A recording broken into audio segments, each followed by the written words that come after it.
Hey, everybody, welcome in. It's the Full Court Press podcast, talking everything local hoops, 2025, 2026. Jason, we've reached the end of the road. Jason Guarente, Jeff Reinhart here, LMP and Lancaster Online. Nobody's left. Can you believe it? We made it to the end. We've reached the Yep. unreachable star. It's the longest season of the Scholastic sports calendar, and it's the most challenging, I think, because there are just fewer players in basketball than other sports, and you see the same teams over and over again, so you got to dig a little deeper. We were sitting at games on Black Friday.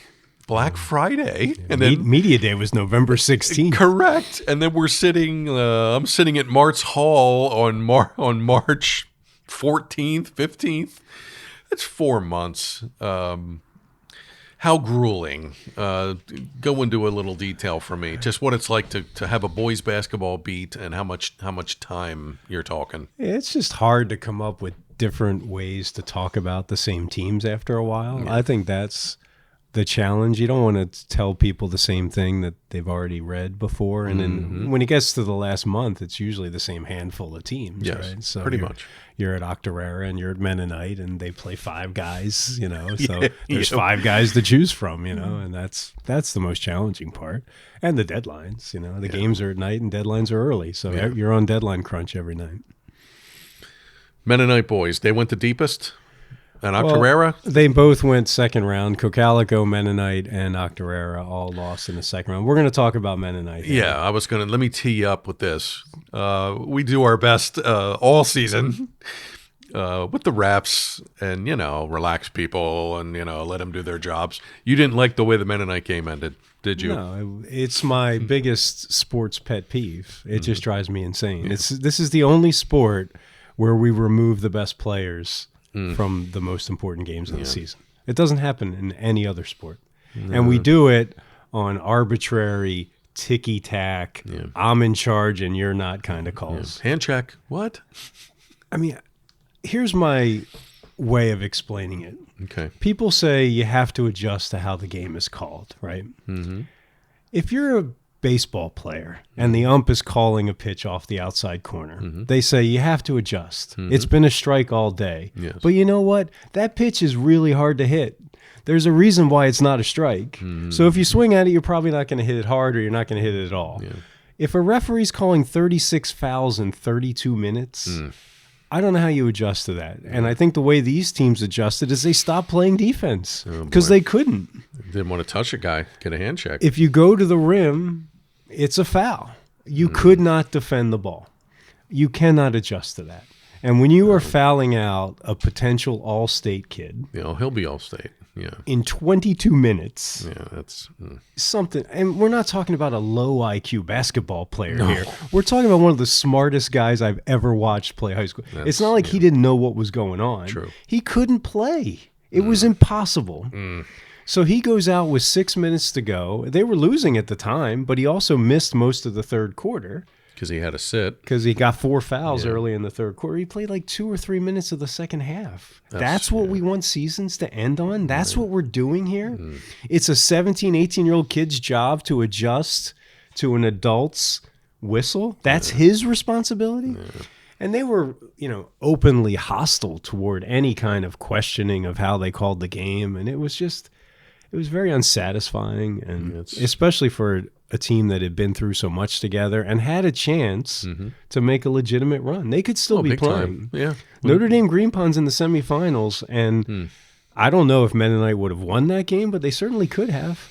And you never write them off. They could certainly still be going. So that's what was taken away. And so when I write the story, I hate to write about the refs. So do I. I hate it. So do I. Like, I had in my head how I'm going to write about Mennonite's last game for 3 months. And I couldn't write any of that because they didn't get to play their last game. Yeah. It was a show. It was a show that wasn't about basketball. So, how can I tell the story other than to say, here's how it was called and here's what was taken away. Yeah. And their last chance to play together was taken away from them. And that's, a crime, really. That's not why we're here. It's too bad that's the freshest memory, and that's like the last time you write about them. For now. Yeah. I mean, when they look back, they'll remember all the great certainly. stuff. It just stinks, though, when it's like, oh, hey, remember your last game? Oh, yeah, we got housed. And the first call in that game is just a missed call. Like, there's no other way. It was called a charge on Hurst, his first foul. And it's not a charge. Like, he sort of lost his balance, and they sort of bumped into each other, and the ball went out of bounds. It's either a foul in the defense or it's a turnover. Yeah. It's not a foul. Yeah. And you say, oh, well, that's only one. You only get 5. Yeah. That's 20% of the fouls. And now your hands are in your pockets because if you play defense, you got 2. Yeah, and he's one of the best on-ball defensive kids in the LL, unanimous if not the district. Yeah. Section 4 Defensive Player of the Year. Yeah. Unanimous. Yeah. And nothing's unanimous. Not really. When it comes to defense. Yeah, everyone has their own favorites. Same thing happened with Catholic girls. District semis at Susquehanna Township. Catholics up 9 with 1:50 to play. Lancaster Catholic up 9 with 1:50 to play. Girls basketball, that's a lot. And Hannah goes 14-0 from that point on, I think. 14 possessions, a lot of free throws, and there was just way too many whistles in that game. And it's too bad that they lost a game like that because of fouls and whistles. And there's a difference between complaining about every 50-50 call. Sure. And complaining about a game being overtaken by calls. Yeah. One is a judgment in the split second. The other is a mindset that you take going into the game. Mennonite had 21 fouls in that game. You only play 5 guys, and they had to play more because foul trouble, but there's nowhere for those fouls to go. You are taking kids off the floor if you choose to call the game that tight, and that's what happened. I've seen that in a lot of these state games. We've both been around here the last couple of weeks, and I've seen a lot of foul fest games and kids fouling out, kids just marching to the line over and over and over. Yeah, it's a shame that Mennonite had to go out that way. So they're done. Girls' side, I thought LS was a really cool story, kind of under the radar too. Yeah, like there's LS snuck up, and then what they did to Mount St. Joseph. Oh, my they goodness, buried them, yeah. Dude. It was 60-26, yeah, and that Mount might have St. been Joe, the most eye-opening score of the whole season. Mount St. Joe is really good. Yeah. I mean, they had 21 wins. They're always in states, and LS absolutely clocked them. I mean, they mercy ruled them on a buzzer beater at the end of the third quarter by Lucy Boyd. 60-26 in a state game. So LS, I had forgotten about this, but LS was in the state championship in 2009. They lost to Carroll. That week, I'll never forget, LS was in the West bracket that year. They had to play on a Tuesday out at like Central Cambria on a Tuesday night, and they won. And then they had to go back to Central Cambria on a Thursday. Like 2 days later, they had to go all the way back out there and play again. And they beat Mercyhurst Prep, which was great back then, to get to go to the state final. So great ride by LS. If you had LS girls as the last team standing in the LL, you saw Linville girls. I like how you handled that story. Season ender stories are never fun to write. They're really not. But it felt like kind of an end of an era a little bit at Linville. I think they'll reload and be okay. But with Smucker and especially Good wrapping up their careers, did you kind of sense an end of an era there a little bit? Yeah, you also sense that they had taken this as far as they could. You know. Yeah, I was surprised they got that far. There are different kinds of endings. The ending that Mennonite had is really painful because you're thinking we could have done more. What if it had been called differently? But for Linville, it was more like we did the best we could. We dragged this to the quarterfinals. Yeah. We've been through a lot. One of our best players has a torn ACL, and she's out there. You know, we only had one returning big scorer, and she's carrying the load offensively. And they just had trouble scoring. And Lourdes Regional has a bunch of 6-footers. Yeah, and they're all sophomores. Yeah, and there were a lot of sequences where they would just miss, get their own rebound, get their own rebound, and score. And as a coach, as a team, you can't really overcome that. And then it just got away from them. They were in it, till the middle of the second quarter, and then it kind of slipped away. But the quote from Stefanowski was really good. In years past, I would have been mad that we lost this game. Upset, yeah. But this year, hey, man.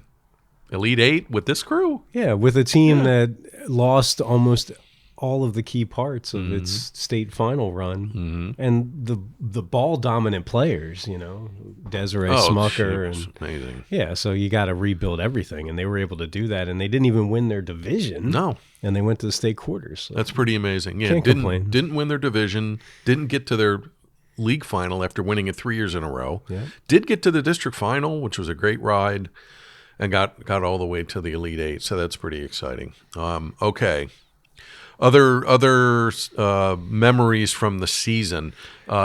Is there a kid that stuck out to you? We've written about every kid on every team here for the last 4 months. Is there a kid that stuck out, like an under the radar kid, unsung hero kid? Yeah, I don't know about an unsung hero. There were plenty of kids who stuck out, and the best players. This was a year where the best handful of players were truly head and shoulders above the rest of the league. Yeah, Timmy Hambright, Demir Salisbury. You go through four kids received 20 of the 25 all league votes. That's unusual. Coaches. Usually it's spread out over a bigger number. So I just think it was a year where the truly great players rose to the top. I'll think about Demir Salisbury scoring 41 in double overtime against Hempfield. Yeah. That felt like we had gone back in time, and it was the old days, and it was Hempfield and McCaskey, and the place was rocking, and I was thinking, we miss this. Yeah, big time. Section 1 misses this rivalry and these teams being good. And then you look at Danny Walk, one more coaching masterpiece to win the section title, and then you think about how tough CV was. It's just good at everything. It's just great defensively, great at fighting for loose balls, great at accepting their roles and playing together, and that was their best season in a decade. Conestoga Valley, and then obviously Timmy Hambright scoring 700 points or whatever it turned out to be, and then the Octorara Mennonite duos in the bottom half of the Section 3, Section 4 part of the league, and they were just dominant. Both went undefeated and both got to the league final, and both were teams built for the long haul. Like they played as sophomores, they got better, and then they got even better. Oh, yeah. And they had their best season, and they went out. And you got to remember, Mennonite lost Cody Fisher, who was an all-state kid, he's good. And they still won the league championship at a school with like 60-some boys. That's incredible. That is very incredible. Was it the year of the little guy, maybe? For the LL boys, you never see a Section 3, Section 4 championship game, and you won't in the near future, I don't think. I think maybe LS breaks through, but we're Catholic. The LL tournament week.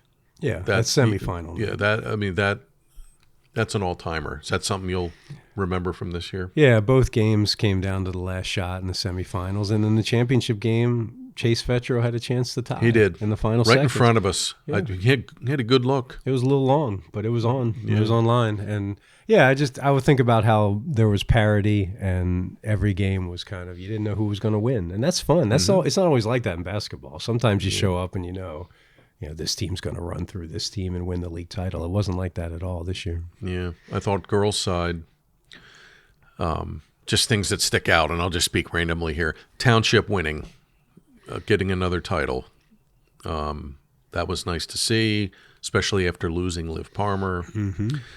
You take that kid out of your lineup 3 weeks into the season, and they adapted and ended up winning the whole thing. That was great to see. The bummer side of that is you hoist a trophy on a Friday night, and Monday you're out in districts. That was tough. Well, 6A. Yeah, 6A. You're not even a top 8 seed, so you have a road game. Yeah. And who'd they play? They played at Central York. Which was a state qualifier. Yeah, and that's really tough. That was a nice memory. I thought it was a really good LL tournament again. I wanted to mention Mia Bonafide from Catholic. I thought there were a lot of really good freshmen this year, in girls especially, a lot. The Sweeney kid at McCaskey comes to mind. But I thought Mia played great, and I thought she came in with some expectations, and her mom played there. Gina Testa, who was the leading scorer at Catholic when she graduated, and then Kiki Jefferson came along and buried her number. Yeah, the Testa name still goes a long way. Yes, Catholic, it does, and there's more coming. But I thought she really came on. I wanted to mention her teammate too, Nevaeh Kennedy. 3 times this year, Kennedy hit the game-winning shot in the closing seconds. Cedar Crest back in December, the Northern Lebanon game. There was another game. So many games, Jason, I don't remember them all anymore. But Kennedy 3 times this year hit not buzzer beaters, but close at the end to win games. She'll be back for her senior year. I thought she was great. So many kids, like, wow. Janae Patterson wrapped up her career at Pequea Valley, 1,741 points. That's like top 25 all-time league history. I mean, that's really good stuff. Almost won a district championship. And shoulda, coulda won the district championship. Leading Trinity late over at Red Lion and couldn't quite slam the door. There was a turnover. Trinity made a couple more plays at the end. Trinity's out. I think they got to the Elite Eight in 3A, and then they lost to Greensburg Central Catholic, which is in the state championship, and they play Holy Redeemer. And I saw Redeemer. They played in that E-Town College showcase back in December, and Redeemer's usually pretty. They're usually pretty good, but I didn't see them getting out of that bracket and playing for the state championship. So, Holy Redeemer against Greensburg. Let's talk about Township girls. Okay. Because they're the league champs. They are. No one wants to hear about Township girls because they're so great at everything. Across the board. Yes, they are. But it's worth taking a minute. They won 2 field hockey championships before this season. They didn't win this season. Yeah. They won 4 straight soccer championships. That's pretty good. They won the basketball title this year. They did. And they will win lacrosse year after year after year. Yeah. With or without Liv. I think they're pretty good to win it this year. Probably even without her. That's incredible. It is. And I think it's easy to take that for granted because you get tired of it or you get resentful of it. But they have one of the greatest senior athletic classes in the history of the LL. Yeah. And this will not repeat in perpetuity. You're not going to get this over and over again. No. So it's still here now for the spring sports season, and maybe take a minute to appreciate how hard that is to do, because they are unselfish. They play other sports. They take smaller roles on different teams. True. You know, Liv Palmer's playing basketball when she's maybe the best lacrosse player in the state. You know, Toby Bergstrom's a Division I lacrosse player playing a role on a state or a league championship basketball team. Not every star athlete wants to do that, and that's the culture at Township, and that's a big reason why it wins. Yeah, don't hate, appreciate. They're really good right now. Like you said, they got a lot of kids coming They through. won every soccer game in the league their entire careers. 4 seasons. Never lost a section. Never lost match. a league game or a tournament game. That's impossible. Insane. It's impossible. 52-0. Yeah. So. That's really hard to do. Because soccer, you can dominate and lose 1-0. Which almost, you know, in the final they won 1-0, and it was a nail biter. Like that could easily go the other way, but it never did. And any other highlights from this season? Bounce off the top of your head for hoops. Well, I'll mention Your Majesty Washington, who got to 1,000 points, good. He was playing through an injury, and he did miss time. He missed a couple games, and when he played, he wasn't quite moving like he used to because he was just fighting through something. And Warwick doesn't make the league playoffs if Your Majesty doesn't grind through it. He's a 4-year kid, just one of the rare for a sophomore to start or freshman to start in the boys' side. So he's one of the great Warwick players of all time. Like, you have to put him on the list of 10 to 15 best players to come through there. So he's worth mentioning. Catholic coming back and making states. That was nice to see after winning 2 games the year before. That was great. Pequea Valley making the league playoffs first time in 22 years. So there were a lot of breakthroughs for teams, even if they didn't win a championship, that were noteworthy and were worth celebrating. That would be like Warwick girls. First section title. It was co, but that's all right. Warwick girls, first time since 91 they won a section. 91. Yeah, that's incredible. I mean, yeah. And they're not going away either. They have like everybody back. Yeah. I think they lose Dombach. Nice player, roll kid, defender, fast. But they have 4 starters back and other kids who came off the bench and did really well. So I think Warwick could be a team to watch. They could have won the league championship. They had Township on the ropes in the 4th quarter. Yeah. They were winning that game. Yep. Catholic could have won the league title. Crest could have won it. It was a year where it was kind of up for grabs. Yeah, I hate to say parity, but it was just one of those years where there wasn't like a dominant come get us 22-0 team. No, look at LS. Couldn't quite pull out the LL quarterfinal game, and then wind up playing into the middle of March. Yeah, they were down. They were up 7 in the fourth late against Township and lost. But yeah, they were the last LL team standing at the end of the day. All right, what else is coming up in boys basketball? All-State, and I assume the All-Star game, is that on the All-Star schedule? game's usually like a week into April sometime. I haven't seen the actual date for that. But they've fiddled with the format now, so it's like an actual game.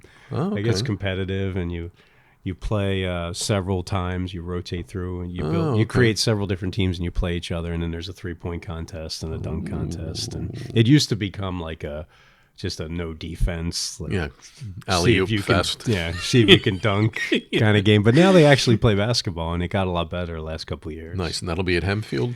I don't know where it is. It was at CV last year. Okay. Yeah, I'm not sure. It was at Hempfield the year before. I haven't looked into that, man. I've been a little busy. We've been baseball and softball media day and lacrosse and track and one day after covering state hoops on the other side of the state. Yeah, in Hazleton. Yeah, it's been a little busy. Girls All-Star game is usually like the second or third week of April, and I know it's at Cocalico, but I don't know the coaches yet, and I don't know which kids will be playing. We'll try to check that out. All-State, we'll be nominating the All-State kids. Yeah, LL Timmy and Hambright, Chase Hurst, and then we'll have to sort through the CCAC kids. There's some deserving kids and on there see for who's All-State. worthy. I'm going to have to reach out to some coaches and see what they think. There could be one or two. I mean, I think High Point, which is still playing. They're still playing. Mason Rogers will probably be All-State now. I mean, they won the district and they got to the state semifinals. I watched High Point play against Church Farm, which is my brother's team. Yeah. Church Farm killed them. Wow. And that was a week. I think High Point lost 4 games that week. Oh my! Is that possible? They went from 7-0 to 7-4, and they looked like the wheels were coming off. Mm-hmm.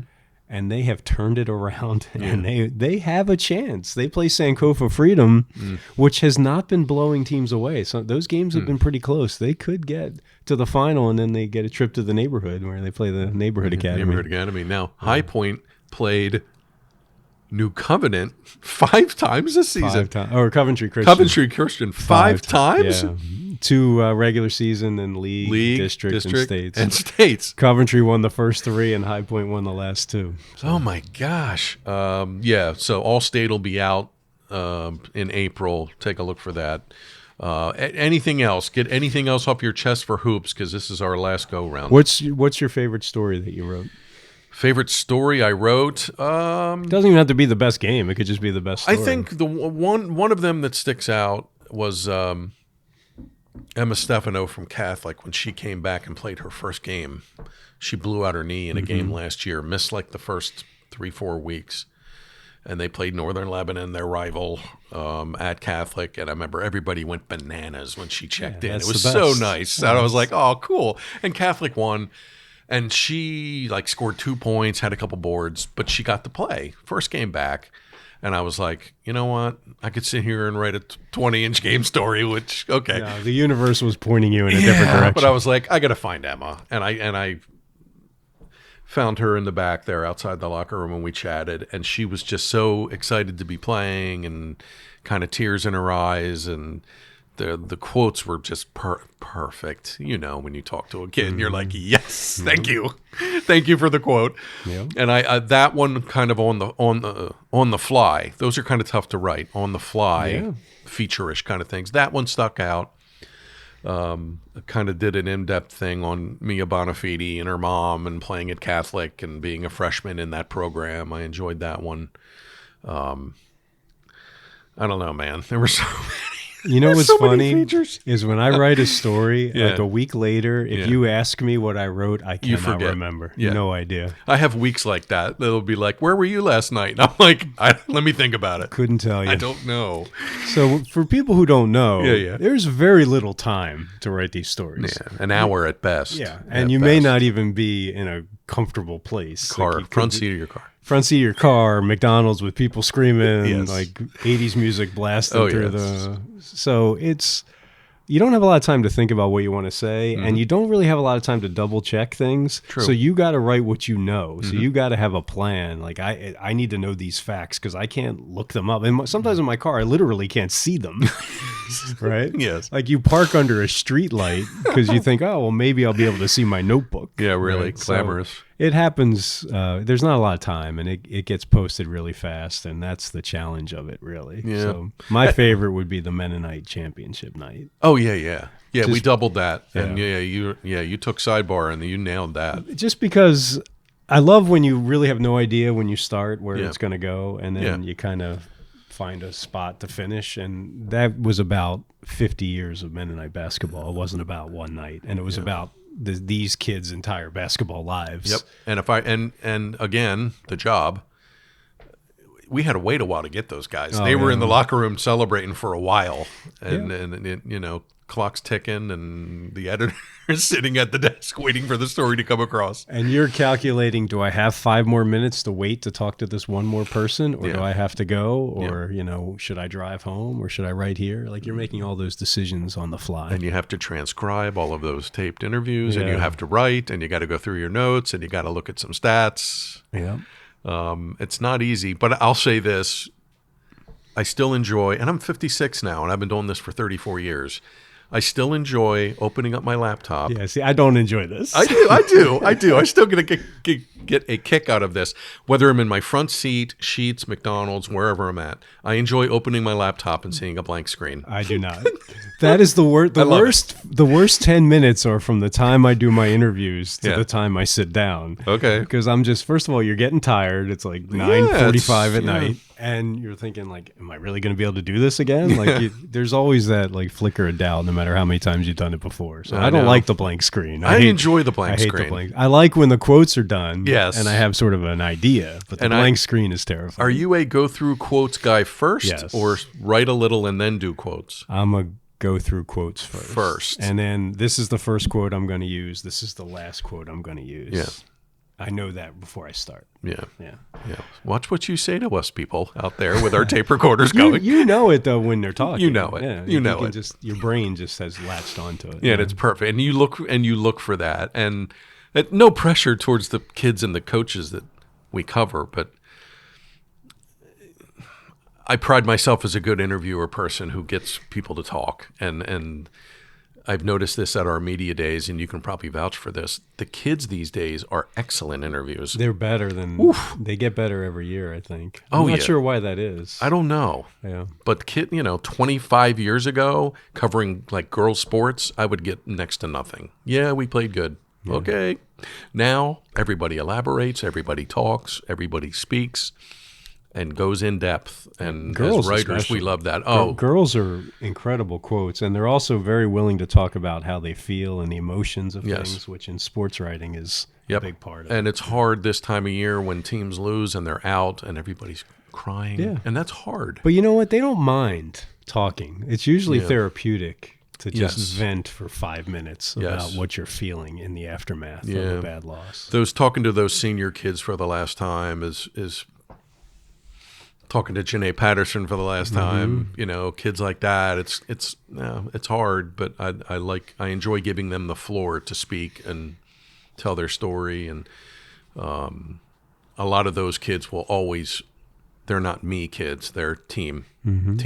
We played well. I helped out, etc. So, all right, are you going to miss hoops?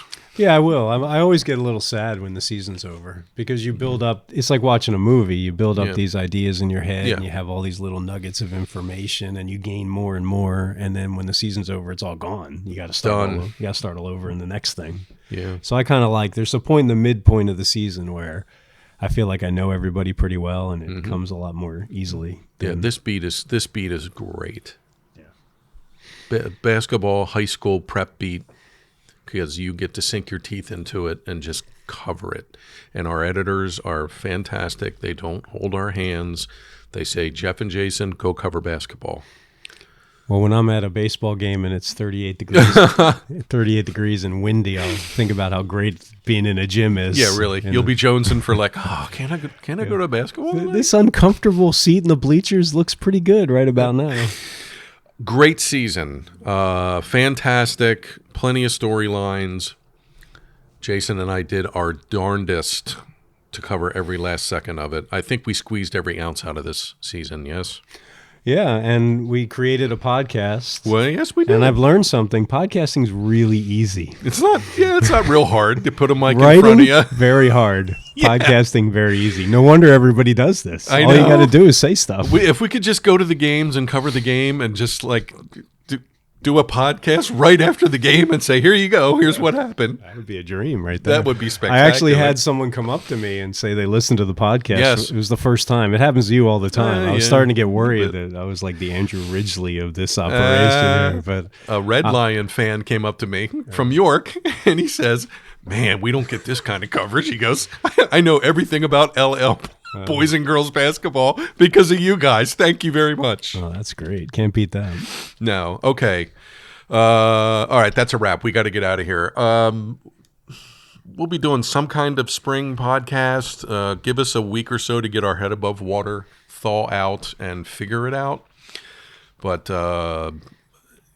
this has been a great experience, and we're very thankful that we got to do this podcast for you guys every week, talking everything hoops. Jason, say goodbye. Thanks, everyone. Thanks for coming along for the ride. You got it. Okay. Full Court Press podcast, everything, and I mean everything, local hoops. We had a great winter with you guys. We hope you enjoyed the coverage. For Jason, I'm Jeff. Thank you, Tyler. We will talk to you guys soon. Thanks for being along on the ride for basketball.